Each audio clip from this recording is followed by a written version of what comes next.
Hollywood filmmakers are no longer threatened by Star Wars. That there was a time where you would see movies back away when Star Wars showed up on the calendar. Something very reminiscent of what we got where this past year in May, they ended up actually moving up the first Avengers a week. And then you had a couple other movies react to that position change. It used to be that way for Star Wars. Not the case right now. According to Forbes, Star Wars Episode 9 is going to have to face off against Jumanji 3, opening on December 13th. They're making a third Jumanji? Yes. They are. Why? Because it made buku money. It made like a lot of money. Nearly $1 billion, right? I can look it up. Can you look it up? I thought it made like 900 million worldwide. It was a good movie. I watched it, but I'm sorry. I'm stuck with the original one and that 900 golden line with Robin Williams jumping out of the bushes and his leaf camo yelling, "What year is it?" I'm sorry. You can't top that. $962.1 million. You could make a movie about someone's bowel movements, and if it made $900 million plus worldwide, there'd be a sequel. Yeah. That's really in the first movie, we brought you number 2. In this movie, here's number 3. All right, so I'm not done yet. There's more movies. Fox's Death on the Nile is coming out. That could change, though, with the Fox Disney deal, though. That is the sequel to Murder on the Orient Express. That's an Agatha Christie book. And you saw the first movie. You were like so-so about the movie, right? The movie was good. Okay, I mean, the book's always better, but the movie was fun to watch. You also have Wonder Woman 1984 in November and Frozen 2. Mm-hmm. You also have, I don't think this is going to be a big threat, but Sonic the Hedgehog and Terminator. It's this idea that you don't have like mega blockbusters. Frozen 2, can't they just let it go? Wonder Woman could maybe have an impact. Funny. It doesn't seem like a big blockbuster is looking to threaten Episode 9, but it does look like there's at least 4 that we named, 3 that we named that are children's movies that could cause parents to have to take Johnny out here to see this movie. So it might limit the number of rewatches for some Star Wars fans. Honestly, I think it's more of a time thing. You know, when you look when the original trilogy came out. Okay, so the first Star Wars movie came out. Nobody knew how that was going to do. It ended up being fantastic. You know, most amazing thing in the world. So yeah, and then Empire's coming out. I could totally see where other, like Hollywood. Let's pick a different month because we can't compete with that. You know, same thing with Return. In the 90s, you had the prequel movies, kind of into the early 2000s. Kind of the same thing. Now you have and then you get basically what I call the start of the comic book hero movies. You had the Tobey Maguire Spider-Man. Can't forget Blade. Blade's the one that kind of kicked the whole thing off. So you start seeing that. And then, obviously Disney owns, obviously Star Wars and Marvel, movies. Mm-hmm. So with that being said, so you got the same company who's pumping out 2 different franchises. Of course, Disney's not going to be afraid to go, hey, yeah, we're going to put this in, close proximity. And maybe that was kind of the downfall, obviously, with Solo, is you put that right in there after Infinity War, I believe, was like a week before. Mm-hmm. Bad idea. Do you think fan reaction, the divisiveness that follows Last Jedi, David, has an impact on the story being published looking ahead to Episode 9? Because I think, theoretically, if you think that Force Awakens is going to make more than $2 billion globally, and then The Last Jedi only makes like $1.3 billion, your hope is for Episode 9, the final installment of the Skywalker saga, it would be the highest grossing Star Wars movie of all time, right? I don't know if they're going to have the hype for this movie as they did for Episode 7. Because going into Episode 7, there was a clean slate. We didn't know what we were getting. The fan base was rallied together. They were all excited. The people who are not diehard fans like us, they were excited because we hadn't had a Star Wars movie. Well, we hadn't had a good Star Wars movie in 30 years. I think that there's a lot of things that are going to play into this. I think that a lot of the Hollywood studios are thinking that with the divisiveness of The Last Jedi and the flop that was Solo and the controversy behind Rogue One, that maybe Star Wars is becoming a fan-based type movie where it's just going to be the fans who go see it and not necessarily the general public, especially if that general public is somebody who's completely not familiar with the storyline and they think they need to go watch 8, 9, 10 movies in order to get caught up on the story. I think that there's some worry because Star Wars recently, since Disney took over, has not done well in China. I don't know if they've ever figured out why it hasn't. It didn't even make $50 million in China with Solo, right? I don't think it And did I believe at they all. pulled it from the theaters with only like 2 weeks in theaters or something Yeah. along those lines. I love how he says theater. It makes me smile every time. So It's a cute little thing you do. I'm not judging you. I think it's kind of adorable. It's Midwest. It's Midwest. I think moving Solo from a December release to a May release, I think that hurt the franchise, and I think it's going to hurt Episode 9. Do you think they gave a false impression of the strength of Star Wars, though? Because I'm just trying to play both sides. Now you have a Star Wars in December of 2019. This movie could wreck and do like $2.4 billion. I mean, it has the possibility of doing that. It also has, the opposite chance. Do you think that people see Star Wars moved in May and they're like, oh, wow, Star Wars just doesn't have the pull anymore after Episode 7? Here's But the thing. I think people really need to realize there were like 4 other massive movies within a came 4-week spread. Think But- of it like this, though. Okay, so we got that first trailer for The Force Awakens. Okay, you know what the most amazing, badass moment of that trailer was? Seeing this cloaked and black figure walking through a snowy forest and then igniting that lightsaber. And yeah, you had the whole thing with crossguard on a lightsaber.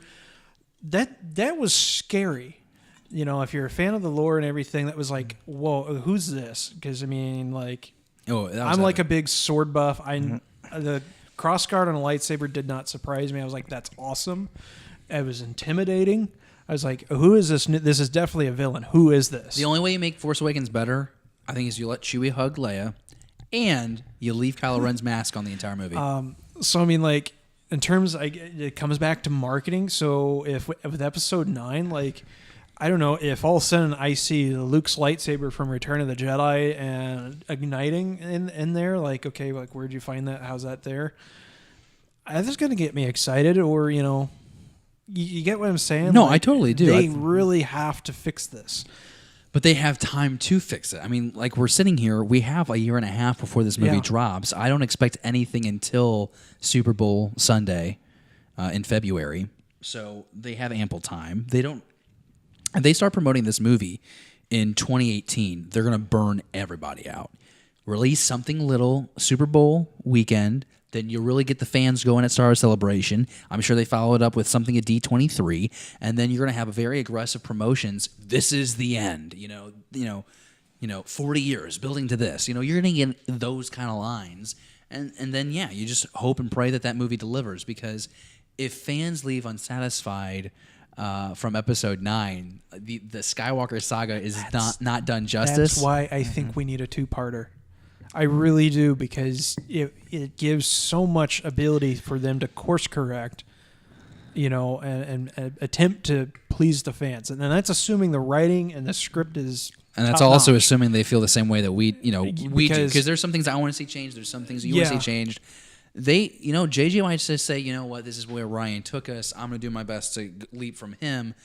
I think Ryan's, a couple of his And ideas it- are going to go by the wayside. And it goes back to what we were talking about with General Hux. He was a scary person in 7, and he was Clown. a rag doll and Yeah. a clown in 8.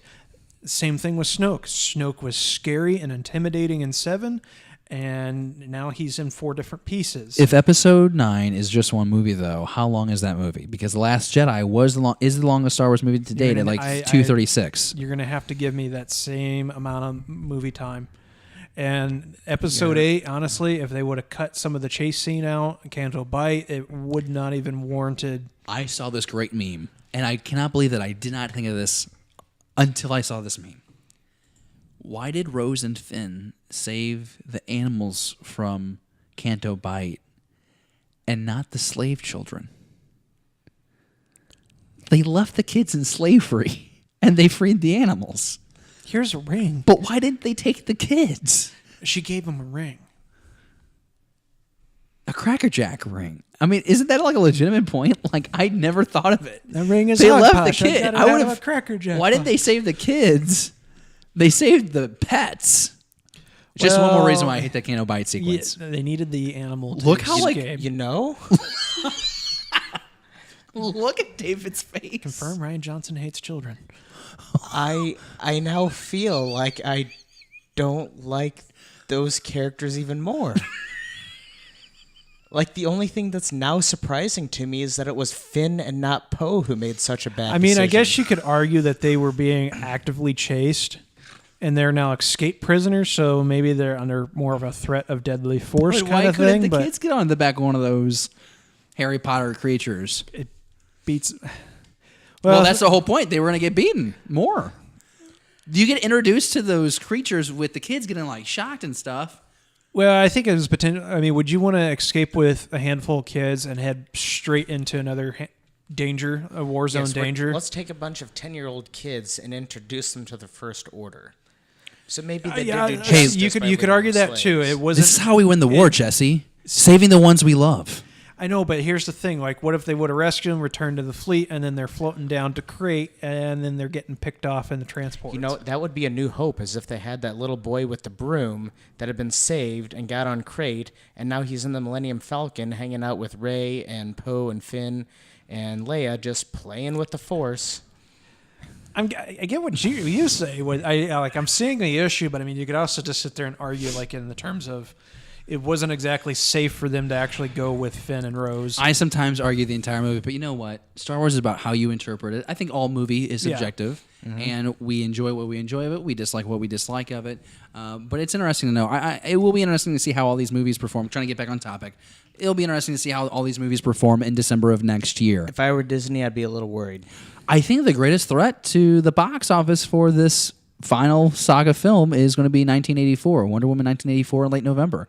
I don't think so. I think it's going to be Frozen 2.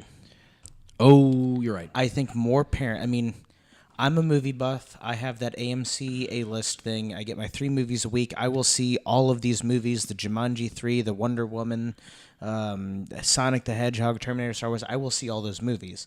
But if I'm a parent and I'm going to take my family to the movies, which could easily be $50 or more for a family of 4 to go to the movie, Right. and that's in Quincy where it's cheap, more or less as St. Louis and New York where tickets are $18 a person, where it could be $120 for a weekend out. How many movies are you going to see over that Thanksgiving, Christmas break? 1, 2, 3. If I had young kids, I would pick Frozen 2 first. I'd probably pick Jumanji second, and Star Wars third, if I was taking my kids to the movies. This really isn't a good strategy by Disney. I don't think it is. I mean, I get what you're saying, Jesse, about the whole, we own all these different movie franchises. We're just going to throw them in there and let the consumer decide. But, you're really not allowing, because Frozen 2 and Star Wars separated by a month could both bring in you a couple of billion. Again, we're not on their strategic marketing, team. Or There's probably better reasons why we're not. What do you think? What do you think is going to happen in December of 2019? Do you think that Star Wars Episode 9 will be the longest Star Wars movie of all time? Do you think it will be the highest grossing Star Wars movie of all time? Do you think it'll be taken down by movies before and after its release? Let us know down in the comments below. I think it's a great question. I think it's going to be a topic that we revisit more and more as we get closer to the date, because I think there's a good chance that we'll see some other movies move out of the way. But right now, there's 8 or 9 titles that could steal some money away from Episode 9. But we're on Episode 45 of Beyond the Blast Doors. And that's going to wrap it up. I think it's been a solid episode, a lot of good conversation diving in deep. Did not do the Facebook Live this week. We'll go ahead and do that maybe next weekend. We kind of had busy adulting to do. I mean, you had to work and I had to it's clean. been chaotic. You pulled your back, bro. Yep.